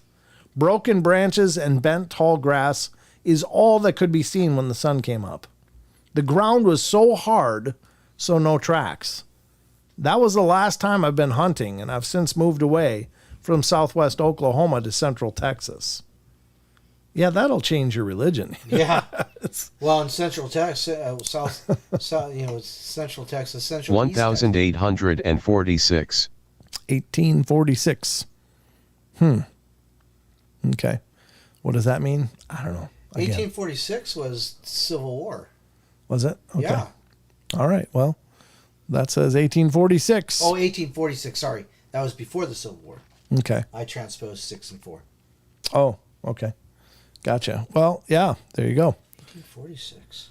Yeah, I don't know what 1846 is. In relation to this area, priesthood was actually some career choice. Yeah, he wanted to be an astronaut. That's Oh, awesome. yeah. I think everybody did back then. I mean, I was just born when Neil did that, but yeah, that's really cool. Very, very cool. So, yeah, that's a crazy story. I think, again, even not seeing something like that, I don't know if that's better or worse, actually. Yeah. I think it's probably better not to see it, don't you, Don? Yeah. Like if you just hear it. Well, I don't know. but I don't know. But then you got to wonder, is it still out there? Is it still waiting? Is it sneaking up on us right now? Well, it's see, too that's dark what I thought they got the buckets for. to poop? Yeah, so they didn't like code brown or anything. Yeah. Or at least if they did code brown, they had a hole handy. Yeah, maybe that's why they needed the buckets, That's what was I was because they thinking. had browned. They made the brown sound. Yep. I don't know. It's hard to say, but I think that's a creepy Yeah, story. That's a good question. What? 1846. I wonder how it relates to here. Texas. That's the weird thing. Whoa! What? On December 29th, 1845, the U.S. officially annexed Texas as the 28th state. On February 19th, 1846, power was officially transferred to the Republic of Texas to the new state of Texas. Wow. So maybe it wasn't referring to here, it was referring to Texas. And Texas did come up in that story. Huh. That's interesting because the guy moved from Oklahoma to Texas. Yeah. Oh, that's kind of interesting. Now that's pertinent. That's awesome. Possibly, yeah. Mexican-American War, Taz says. Yeah. There you go. I don't know. Maybe there's maybe someone lingering around here was a veteran of the Mexican-American War. Huh. Yeah. Weird. Maybe that's relevant, folks. I don't know. We'll see. Again, the Ghost Radar is pretty dead other than that 1846. So Yeah, but that was pretty timely. It was. Ba-da-ba. After saying that the person moved to Texas and then 1846 came through. That was cool. Yeah. Do more of that. Yeah, that's That's the stuff we need. yeah, that's correlatable at least to some degree. It's, still a bit of a stretch, but at least there's a relevance there. Let's continue. I'm going to go over to Phantoms and Monsters now. There's one that I really wanted to read.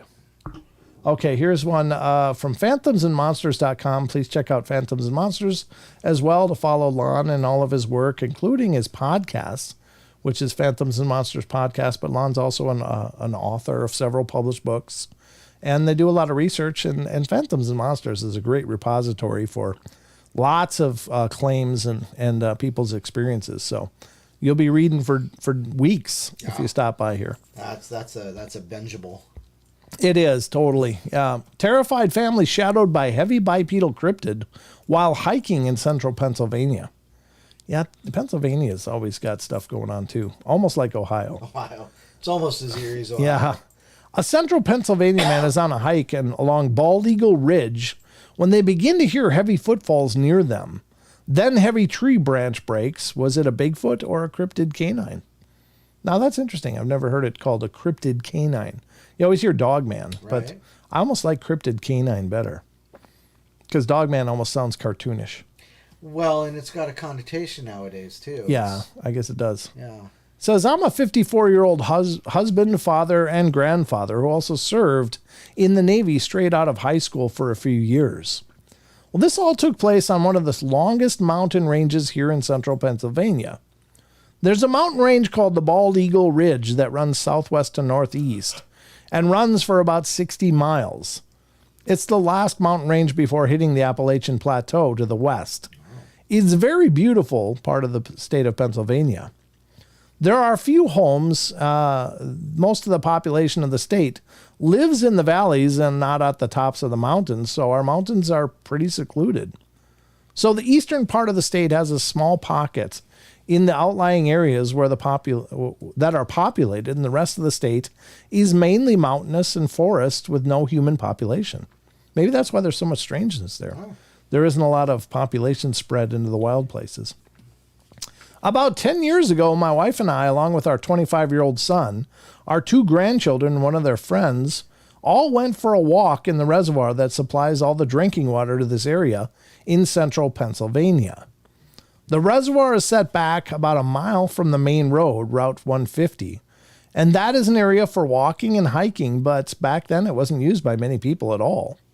It was formed from damming the creek that runs down through this valley, and the small lake that was formed is beautiful and is abundant with fish and surrounded by unusual wildlife. Before having 2 strokes in the last 2 years, I was an avid hunter and fisherman and taught my children and grandchildren to get out and enjoy what nature we have. So, with that being said, my son and I were both armed, and we always were to protect us from any animals that may not have the best of intentions.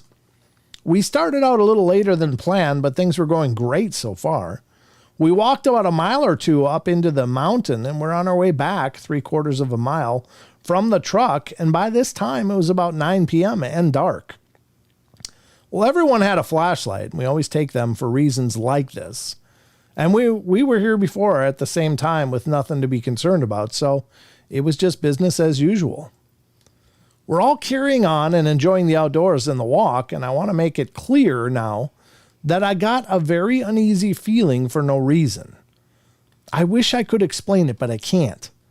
I know that doesn't make sense, but I just had a very weird feeling. Then I heard what sounded like heavy footsteps faintly, but I could hear them over the sounds my family was making in front of me on the trail, and it sounded like something big walking above us, straddling the side of the hill to our left. It's a very steep hill. My son was in the lead, followed by the 3 children, my wife, and then myself, bringing up the rear. My son stopped, and then the rest of us stopped, and he said, "Listen, Dad, do you hear that?" I was already listening hard again, and I could hear what sounded like someone walking to our left on the steep mountain side of the trail. I'm not going to lie, it startled me. But after gathering my senses, I shrugged it off as a deer or some other animal. I told my son to keep moving, but he, myself, and the rest of the group were now focused on what was following us on the upper side of the trail. We were all moving forward, not panicked, just focused. Just then I heard what sounds like a very large branch being broken from a green tree. My son and the rest of the family also heard it. Then it sounded like a tree or a large boulder was thrown, and it was very loud. I heard trees falling over from the wind in the woods while hunting, and that's not what this noise was. There was no wind that night, and it was very still, and the woods were silent up until this point. Then we heard what sounded like a very heavy person running. This is all happening 40 or so yards up the steep hillside to the left. And we all started to walk fast and get back to the truck. All the flashlights were focused on that side of the hill, but we could see nothing but trees. The rest of the walk was uneventful, but the whole way back to the vehicle, everyone was on edge and our senses were all on high alert. I don't know what made that noise that night. I've been in the woods long enough to know that what sounds are, and what we all heard that night was the deliberately made noise. If I had to make a guess, I would say something ripped a tree from the ground and threw it. That's what it sounded like to me. The rest of the way back to the truck was uneventful, and we saw no eye shine and heard nothing else. Were we being shadowed by a Bigfoot? I believe so. Wow. So very interesting. And that was transcribed from youtube.com and this link that you're seeing on the screen. So there is a note. This area and lake are located in the Bald Eagle State Park in Center County. It is well known for Bigfoot and upright canine activity, and we have documented several reports over the years. Center County is a major hotspot in the area that Butch Witkowski and I refer to as the Lichen Loop. The Lichen Loop. Wow. Yeah, that's a good name, though. I like that. Yeah. They did a good job naming it, Lichen Loop. Oof. That's interesting because oftentimes we hear that Bigfoot and dogmen don't usually hang out in the same areas. Right. But perhaps they do. Maybe if it's a limited terrain, they tolerate each other or something. I don't know. Well, as long as food's abundant, Right. yeah, and they can share resources. Yeah. or at least not encroach on all of the resources. Right. You know, because it sounds like Bigfoot Sasquatch is willing to, you know, share. Sure. Not with us, but Well, I think they tolerate us unless we get too close, and then they start doing stuff like this. yeah. You know, I don't think we know we're getting close. We just end up hearing stuff, and that's them ushering us away. And because of the things we've been taught and listened to, and Sure. you know, the things that create the different images in our psyche, Right. you know, we start to, you know, fight or flight. Right. So. Yep. I would agree. Okay, we got time for one more, and this is some photographs. I don't know. They're pretty ambiguous photographs, but this is from April 14th. Couple photographs huge Sasquatch in South Carolina's Blue Ridge Mountains. Wow. Let's check it out. It says South Carolina couple was hiking through the Blue Ridge Mountains near North Carolina border when they encountered a large Sasquatch that roared at them. They were able to get a photograph. I've had this picture for a while, but was too scared to share. The First Nations person who saw the photo shared it, stated to me that it was in fact the real deal. Wow. The only reason I'm writing you, sir, is that I believe people need to see this. My friend John had taken a lady friend for a hike near a lake in South Carolina, heading into the Blue Ridge Mountains and then into North Carolina. This area is about as rough as we have, and they had been walking for around an hour. John said that he had that being watched feeling for a while, but wasn't too worried because he brought his .44 Magnum with him.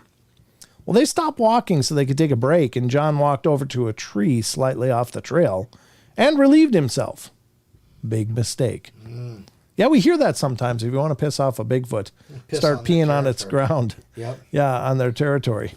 That's when the Sasquatch screamed at him with that high-pitched scaring him to death tone.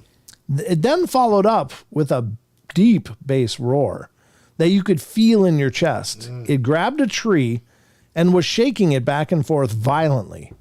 Somehow they were able to get one picture, the one only. Maybe she had already had the camera up and it was just luck. I don't know. There's the image. Wow. Does look kind of lanky though, doesn't it? Yeah. Yeah. Interesting. You know that monster from like Sesame Street or the Muppet Show, and it's just got like this big mouth, Yeah. and they move like this, and they just kind of. Yep. That's kind of what that reminds me of. Kind of, yeah. There's a more of a close-up version of it. Zoomed in. I don't know. I don't know. It looks very very gaunt. It looks.